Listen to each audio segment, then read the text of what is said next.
Hi, everyone. This is Charles Hoskinson broadcasting live from warm, sunny Colorado. Always warm, always sunny, sometimes Colorado. Today is May 29th, 2021. And it's the weekend. It's a Saturday. Next week, I'm heading out to, I think, the largest Bitcoin conference in the United States. They wanted to go retro and old school, so I shall be going there representing the Bitcoin Education Project, something I haven't really thought about in almost a decade. But there's going to be a lot of old school people there. And whenever you look at the past, it gives you some chance to have some reflection and think about where we've been and where we're going. And as many of you noticed, we're starting to enter a little bit of a market downtrend. And of course, that is the principal dialogue that people like focusing on. I for a long time have mostly ignored the markets because the markets are macro and they're very frustrating as an entrepreneur. They're very frustrating as a project leader who executes and builds things. You know, I had a lot of friends in the real estate business, and I remember in 2007 and early 2008, life was great, and they were exceptionally good businessmen. They had great customer service, making wonderful deals. They had good customers, eh, wonderful HR, very strong relationships with everybody, always honored their commitments, always showed up on time, 5 minutes early, 10 minutes early. 2008 came, a lot of them got wiped out because the macro moved against them. And for a long time, our industry has been this way. 2017, 2018, and before, if Bitcoin goes up, everybody goes up. If Bitcoin goes down, everybody goes down. And it's depressing as hell. It doesn't matter what technology you have, what you've accomplished, the deals you've done, the announcements, whatever it might be. There can be some countercyclic play, but for the most part, these markets are driven in that direction. And 2020, 2021 have been very interesting in that this is really the first time where we've noticed significant countercyclic movement where both Bitcoin dominance has fallen tremendously. It's gone down to 43% the last time I checked. And that's basically the percentage of all the totality of market cap that Bitcoin owns relative to everything else. And we've also seen that institutional preferences have not been unilaterally Bitcoin. And then everything else, actually, people are starting to differentiate proof of stake from proof of work. And we're starting to see separation of things. And in that, it actually is a pretty amazing thing. We're going to get it done as an industry. Algorand, F2, Cardano with Ouroboros Omega, we're all neck and neck for building these amazing engines that are going to process billions of transactions every year, if not more, containing collectively trillions of dollars of value. We're future-proofing programmable finance. And this financial operating system is going to be social, and it's going to be institutional, and it's going to be Fortune 500, and it's going to run nation states at some point. It's inevitable. This is the reality, because where are we coming from? We're coming from a siloed world. We're coming from a controlled top-down world. We're coming from a fragmented world. We're coming from a world that's incredibly exclusive, where certain people, a small group of people, get to decide everything, and nothing is working. Negative interest rates. You borrow 10 and you get 9 back. It's nuts. Hyperinflation, massive deficit spending, banks that are completely unaccountable, financial systems that are super fragile and too big to fail, tons of corruption, tons of nepotism, double speak everywhere you look. And policymakers who have the audacity to say that a full reserve bank is less stable than a fractional reserve bank. It's like somebody telling you cancer is good for you.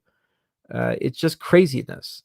So there's an inevitability to our industry as a whole, and there's a maturing of our industry as a whole. And on the peripheries, we have a mass influx of people who, some came to get rich quick, some came out of frustration and anger, some came because they honestly believe this is the next big thing. And they can be old and they can be new. You can be the Ray Dalios and the Carl Icahns, or you can be the 19-year-old kid works at fast food and he's using the Cash App to buy something. It doesn't matter. People are opting out of the legacy financial system, and they're recognizing it for what it is. It's a negative to the human race. It's no longer a positive, and we're building something better. And these markets are reflections of that.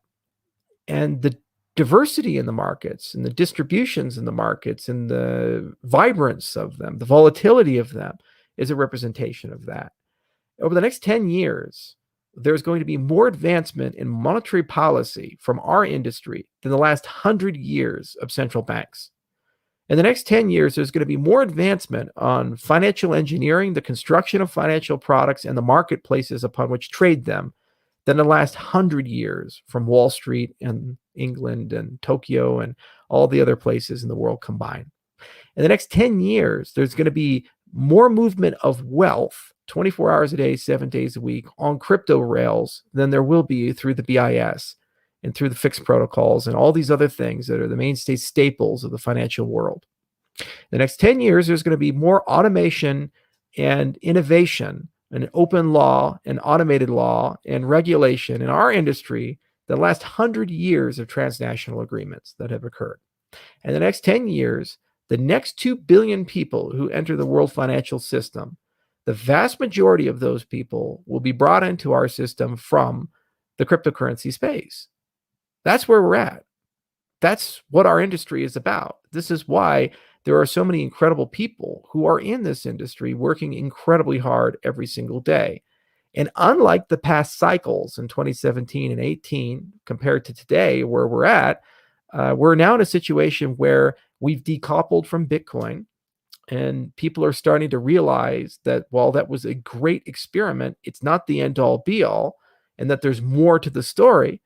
And unlike the past, the macro is starting to actually move in our favor instead of just being this weird cyclic thing. We will move beyond an industry that is deathly afraid of a $60 billion stablecoin being solvent or not. We're going to move beyond an industry that's deathly afraid of a hash rate falling because a single nation state makes a stupid decision to ban mining or not. We're going to move beyond that, and we're going to recognize that this industry is about systems at its core. This industry is about redesigning the way the money in your pocket works and redesigning the way you express yourself and relate to others. The social finance, so the SoFi side, the expression side, the communication side, the privacy side of things, and how you choose to live your economic life. It's about giving you back your economic identity. My great passion has been Africa in the developing world because I think this is where we can highlight the use cases better than anywhere else. And the nation states are open partners, wanting these things, reaching out and saying, let's get it done. But by no means this is exclusively the provenance of the developing world. The reality is each and every one of us is entitled to and deserves economic identity. And it's being taken from us. It's being taken by overdraft fees and bank accounts that arbitrarily decide what businesses you're allowed to be in and not. It's being taken from us by politicians who decide that they're smarter than you and therefore they can decide what you're allowed to own and what not and how to live your economic life. It's being decided by your employer. It's being decided by bureaucrats and transnational agreements. It's being decided arbitrarily by marketplaces we don't have control over and are never invited to the table to have control over. That's the world we inherited, we were born into. But this industry is about making sure that the world we die in and our children inherit is very different. The one where we're in charge, not them. And what's the value of that? Well, what's the point of value when the very definition of value is up for grabs? This is the life's work. And this is why we have so many great entrepreneurs. We do what we do. And this is why there's so much passion, tribalism, excitement, volatility, and other such things in our industry. But look at where we are at, the progress we have made.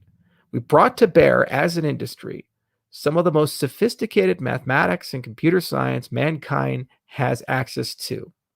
From zero-knowledge proofs to trusted hardware to multi-party computation to homomorphic encryption. My God, everything that can be said, every part of the cryptographic word salad that could be uttered has been uttered. No challenge is too great. If we have to write a new programming language, we'll write a new programming language. If we have to develop a new consensus protocol, we'll develop a new consensus protocol.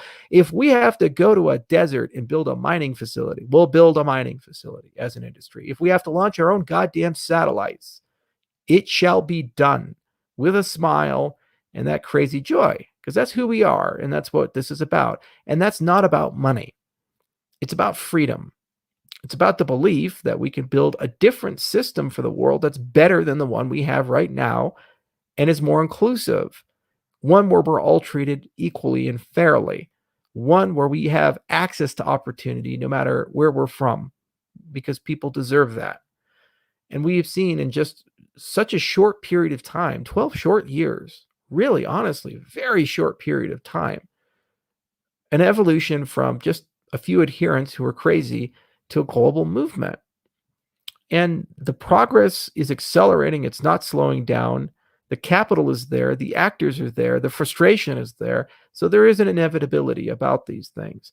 And this is the first year where I've seen the markets behave in a way where there's nuance.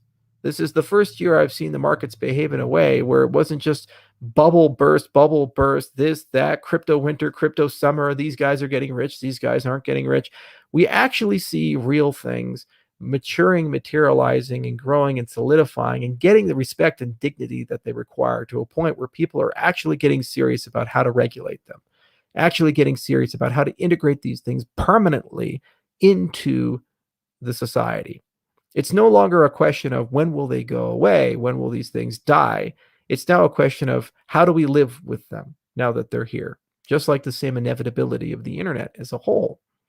I firmly believe what we're doing with Cardano is the best effort the industry has. And of course I would believe that, because I created Cardano and I brought the people together to be the first movers, and you, the movement behind Cardano, have made it what it is today. And in a few short months, programmability finally is here, and it's going to augment what we've already done with metadata and native assets. And we will see hundreds and eventually thousands and eventually tens of thousands of unique and interesting applications launched. And those applications will reach into the geographies that we have invested half a decade into opening up, from Ethiopia, soon to be Ghana, and many other places throughout Africa, Southeast Asia, places like Malaysia and Indonesia and Vietnam and so forth, and eventually the rest of the entire world. That's a tremendously exciting thing. But when we look to the next 12 to 24 months, the reality is that all these third generation protocols are waking up, and it's going to fundamentally change everything. And we will no longer be stuck into this Bitcoin altcoin madness, and we're no longer going to be stuck into this irrationality. And rather, we will see the value of our industry be reflected by the tens of millions, eventually hundreds of millions, eventually billions of people who use these products every single day to do things they couldn't do before, whether that be lending or insurance or banking, or it be identity, or it be analytics, or whatever the hell it happens to be. Who knows? It could be revolutionizing the way telecommunications work. It could be changing the way that you grow your crops. It could be finding new markets and new customers, or representing wealth in ways we never imagined possible. The reality is that these people will be doing that on a daily basis from their cell phone, from their web browser, and all kinds of new experiences. And thousands of new startups will come as a result to service the needs of these new markets and these new entrepreneurs, creating the Googles of the future and the Facebooks of the future and the Amazons of the future, but in a much more egalitarian and fair way, where ultimately you are in charge. This is it, guys. The industry is moving in this direction. Who the hell cares about volatility? It goes up, it goes down, but it's here to stay. Crypto's not going anywhere. These markets aren't going anywhere. This experiment hasn't failed. It's a contagion that has infected the world, and it will ultimately change the DNA of the world as a result, leaving behind something fundamentally different than when we found it. We now live in a place where instantaneously value can move anywhere, be stored anywhere, transformed into any other type of value. We've discovered the financial stem cell. We've learned how to engineer it and change it and transform it, replicate it, grow it in a lab, and make it useful anywhere, any place, anytime. And we've discovered that everything is programmable and everything can be integrated together. The legal arrangements, the identity arrangements, et cetera, et cetera, et cetera. It's all there. Once mankind knows they have fire, you can't go back. You can't change that. You can't put that genie back in the bottle. Central banks will fade away. It's just going to happen. Your conventional legacy banks are going to fade away. The payment rails that are so nepotistic and corrupt and slow and inefficient and expensive will fade away. And good riddance. It wasn't us who charged 15% to some of the poorest people in the world to move their money home to take care of their parents. It was the people who ran the old system. It wasn't us in this industry who charged 85% interest to lend $100 to a subsistence farmer desperately trying to survive after a drought. It was the legacy financial system. It wasn't our industry that laundered hundreds of billions of dollars for drug dealers and evaded sanctions and participated in oil for food and all kinds of these horrible programs that ended up enriching and empowering some of the worst human beings the world has ever known. It was the legacy financial system. And never allow them to say that ours is the industry that's the risk. Ours is the industry that's the antidote to the excesses, corruption, and nepotism that we've found. This is an industry of frustration that has now been replaced by an industry of creativity and innovation. We're going to change the world. It's just that simple. We didn't ask permission. We came here and we're going to get it done together. And there's simply too many people now. The markets are simply too large. The innovation is simply too vast. It's going to happen. It's no longer a question of if, it's when, and how will these dinosaurs find a way to survive in this new order. I hear a lot about New World Order. Well, guess what? There is one, and it's us. We're changing it all. We're making it a better place. And I love the fact that I get to do it with a smile on my face, and I get to do it by giving everything away. Every time there's been a major change in human history, it's been owned by someone or an empire or a corporation, some big entity. It's a winner-take-all thing or a consortium. This is the first time where we're reinventing all the rules, changing everything, and the vanguards of it are open source, patent-free, and as defined by the people who use them as the people who invent them, and in many cases more so by the people who use them than the people who have invented them. That's truly a special thing, and it's a unique moment in our history, which we should never forget. And our question from there should be, how do we take this to the rest of society? Medicine, education, governance, they're all up for grabs. And the people who hold on to these things will tell you that, well, those rules don't apply. But then I ask, if we can change something as ossified and corrupt and nepotistic as nation states printing money and using it for war and for domination and control and changing it to something for peace and love and for human benefit, what else can we change? The generations that come after will now have the ability to dream those dreams because of the work we are doing as an industry as a whole. Each and every one of us, even the ones who hate each other, we're all on the same boat in that respect. So I figured I'd make a video at this juncture to remind everybody why the hell are we here, and to say, don't worry about the small stuff. The waves go up, the waves go down, there's ebbs and flows. Dogs will always bark, but the caravan will always move on. And the direction we're moving to is a better world because of each and every one of you. Have a wonderful weekend, and thank you so much for listening. Until next time, cheers.